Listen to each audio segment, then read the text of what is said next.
The War of the Worlds by H.G. Wells.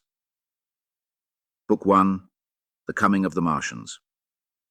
Chapter 10, In the Storm. Leatherhead is about 12 miles from Maybury Hill. The scent of hay was in the air through the lush meadows beyond Pyrford, and the hedges on either side were sweet and gay with multitudes of dog roses. The heavy firing that had broken out while we were driving down Maybury Hill ceased as abruptly as it began, leaving the evening very peaceful and still. We got to Leatherhead without misadventure about 9 o'clock, and the horse had an hour's rest while I took supper with my cousins and commended my wife to their care. My wife was curiously silent throughout the drive, and seemed oppressed with forebodings of evil.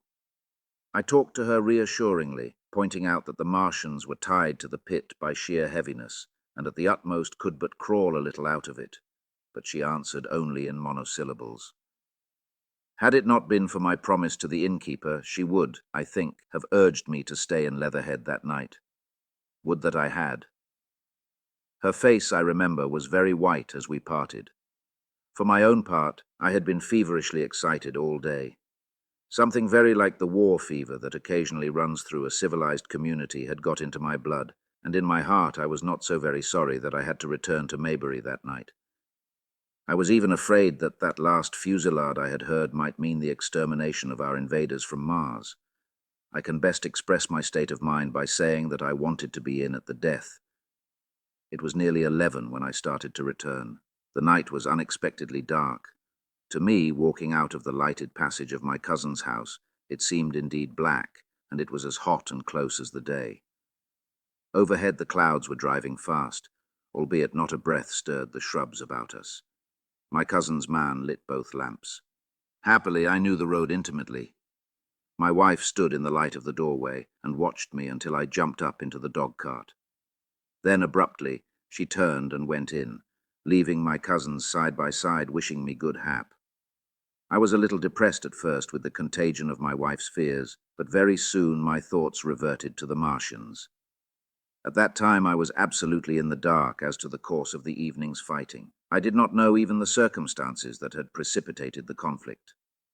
As I came through Ockham, for that was the way I returned, and not through Send and Old Woking, I saw along the western horizon a blood-red glow, which as I drew nearer, crept slowly up the sky. The driving clouds of the gathering thunderstorm mingled there with masses of black and red smoke. Ripley Street was deserted, and except for a lighted window or so, the village showed not a sign of life. But I narrowly escaped an accident at the corner of the road to Pyrford, where a knot of people stood with their backs to me. They said nothing to me as I passed. I do not know what they knew of the things happening beyond the hill, nor do I know if the silent houses I passed on my way were sleeping securely, or deserted and empty, or harassed and watching against the terror of the night. From Ripley until I came through Pyrford, I was in the valley of the Wey, and the red glare was hidden from me. As I ascended the little hill beyond Pyrford Church, the glare came into view again, and the trees about me shivered with the first intimation of the storm that was upon me. Then I heard midnight pealing out from Pyrford Church behind me, and then came the silhouette of Maybury Hill, with its tree-tops and roofs black and sharp against the red. Even as I beheld this, a lurid green glare lit the road about me, and showed the distant woods towards Addlestone. I felt a tug at the reins. I saw that the driving clouds had been pierced as it were by a thread of green fire, suddenly lighting their confusion and falling into the field to my left. It was the third falling star. Close on its apparition, and blindingly violet by contrast, danced out the first lightning of the gathering storm, and the thunder burst like a rocket overhead. The horse took the bit between his teeth and bolted. A moderate incline runs towards the foot of Maybury Hill, and down this we clattered. Once the lightning had begun, it went on in as rapid a succession of flashes as I have ever seen. The thunderclaps, treading one on the heels of another, and with a strange crackling accompaniment, sounded more like the working of a gigantic electric machine than the usual detonating reverberations. The flickering light was blinding and confusing, and a thin hail smote gustily at my face as I drove down the slope. At first I regarded little but the road before me, and then abruptly my attention was arrested by something that was moving rapidly down the opposite slope of Maybury Hill. At first I took it for the wet roof of a house, but one flash following another showed it to be in swift rolling movement. It was an elusive vision, a moment of bewildering darkness, and then, in a flash like daylight, the red masses of the orphanage near the crest of the hill, the green tops of the pine trees, and this problematical object came out clear and sharp and bright. And this thing I saw, how can I describe it? A monstrous tripod, higher than many houses, striding over the young pine trees and smashing them aside in its career. A walking engine of glittering metal, striding now across the heather, articulate ropes of steel dangling from it, and the clattering tumult of its passage mingling with the riot of the thunder. A flash, and it came out vividly, heeling over one way with 2 feet in the air, to vanish and reappear almost instantly as it seemed, with the next flash 100 yards nearer. Can you imagine a milking stool tilted and bowled violently along the ground? That was the impression those instant flashes gave. But instead of a milking stool, imagine it a great body of machinery on a tripod stand. Then suddenly the trees in the pine wood ahead of me were parted, as brittle reeds are parted by a man thrusting through them. They were snapped off and driven headlong, and a second huge tripod appeared, rushing, as it seemed, headlong towards me. And I was galloping hard to meet it. At the sight of the second monster, my nerve went altogether. Not stopping to look again, I wrenched the horse's head hard round to the right, and in another moment the dog-cart had heeled over upon the horse. The shafts smashed noisily, and I was flung sideways and fell heavily into a shallow pool of water. I crawled out almost immediately and crouched, my feet still in the water, under a clump of firs. The horse lay motionless. His neck was broken, poor brute, and by the lightning flashes I saw the black bulk of the overturned dog-cart and the silhouette of the wheel still spinning slowly. In another moment the colossal mechanism went striding by me and passed uphill towards Purford. Seen nearer, the thing was incredibly strange, for it was no mere insensate machine driving on its way. Machine it was, with a ringing metallic pace and long, flexible, glittering tentacles, one of which gripped a young pine tree, swinging and rattling about its strange body. It picked its road as it went striding along, and the brazen hood that surmounted it moved to and fro with the inevitable suggestion of a head looking about. Behind the main body was a huge mass of white metal like a gigantic fisherman's basket, and puffs of green smoke squirted out from the joints of the limbs as the monster swept by me. And in an instant, it was gone. So much I saw then, all vaguely for the flickering of the lightning, in blinding highlights and dense black shadows. As it passed, it set up an exultant, deafening howl that drowned the thunder. "Alloo! Alloo!" And in another minute it was with its companion, half a mile away, stooping over something in the field. I have no doubt this thing in the field was the third of the 10 cylinders they had fired at us from Mars. For some minutes I lay there in the rain and darkness, watching, by the intermittent light, these monstrous beings of metal moving about in the distance over the hedge-tops. A thin hail was now beginning, and as it came and went, their figures grew misty and then flashed into clearness again. Now and then came a gap in the lightning, and the night swallowed them up. I was soaked with hail above and puddle water below. It was some time before my blank astonishment would let me struggle up the bank to a drier position, or think at all of my imminent peril.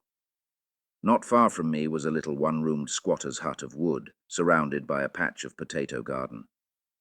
I struggled to my feet at last, and, crouching and making use of every chance of cover, I made a run for this. I hammered at the door, but I could not make the people hear, if there were any people inside, and after a time I desisted, and, availing myself of a ditch for the greater part of the way, succeeded in crawling, unobserved by these monstrous machines, into the pine woods towards Maybury. Under cover of this, I pushed on, wet and shivering now, towards my own house. I walked among the trees, trying to find the footpath. It was very dark indeed in the wood, for the lightning was now becoming infrequent, and the hail, which was pouring down in a torrent, fell in columns through the gaps in the heavy foliage. If I had fully realized the meaning of all the things I had seen, I should have immediately worked my way round through Byfleet to Street Cobham, and so gone back to rejoin my wife at Leatherhead. But that night the strangeness of things about me, and my physical wretchedness, prevented me, for I was bruised, weary, wet to the skin, deafened and blinded by the storm. I had a vague idea of going on to my own house, and that was as much motive as I had. I staggered through the trees, fell into a ditch and bruised my knees against a plank, and finally splashed out into the lane that ran down from the College Arms. I say splashed, for the storm water was sweeping the sand down the hill in a muddy torrent. There in the darkness a man blundered into me and sent me reeling back. He gave a cry of terror, sprang sideways, and rushed on before I could gather my wits sufficiently to speak to him. So heavy was the stress of the storm just at this place that I had the hardest task to win my way up the hill. I went close up to the fence on the left and worked my way along its palings. Near the top I stumbled upon something soft, and, by a flash of lightning, saw between my feet a heap of black broadcloth and a pair of boots. Before I could distinguish clearly how the man lay, the flicker of light had passed. I stood over him, waiting for the next flash. When it came, I saw that he was a sturdy man, cheaply but not shabbily dressed. His head was bent under his body, and he lay crumpled up close to the fence, as though he had been flung violently against it. Overcoming the repugnance natural to one who had never before touched a dead body, I stooped and turned him over to feel for his heart. He was quite dead. Apparently his neck had been broken. The lightning flashed for a third time, and his face leapt upon me. I sprang to my feet. It was the landlord of the Spotted Dog, whose conveyance I had taken. I stepped over him gingerly and pushed on up the hill. I made my way by the police station and the College Arms towards my own house. Nothing was burning on the hillside, though from the common there still came a red glare and a rolling tumult of ruddy smoke beating up against the drenching hail. So far as I could see by the flashes, the houses about me were mostly uninjured. By the College Arms, a dark heap lay in the road. Down the road towards Maybury Bridge there were voices and the sound of feet, but I had not the courage to shout or to go to them. I let myself in with my latch key, closed, locked and bolted the door, staggered to the foot of the staircase, and sat down. My imagination was full of those striding metallic monsters, and of the dead body smashed against the fence. I crouched at the foot of the staircase with my back to the wall, shivering violently.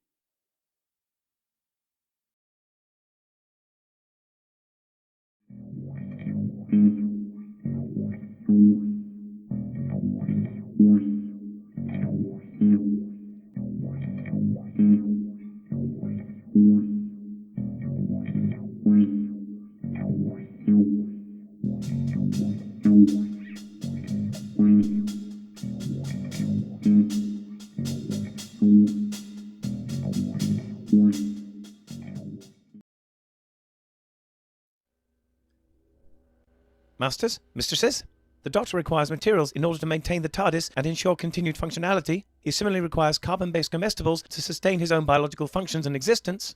Master would never say this, but he requires aid beyond that supplied by this unit in order to acquire these. To aid the Doctor in his various tasks and creations, this can be most effectively achieved via Patreon or Substack subscriptions, or through donations directly to PayPal. Or if you desire physical goods in return for your contributions, written accounts of my travels with the Doctor are also available on Amazon. Links are in the description below. Thank you, masters, mistresses.